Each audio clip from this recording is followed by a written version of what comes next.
How to fix treat the message failed to send. Hello guys, if you want to fix this problem, first step click settings,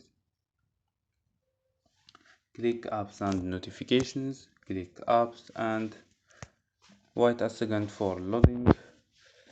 Scroll down for search app or click here for search. Go to force stop, click OK and go to storage.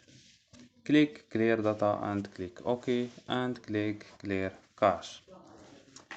And don't forget to restart your phone. So don't forget like and subscribe. Bye.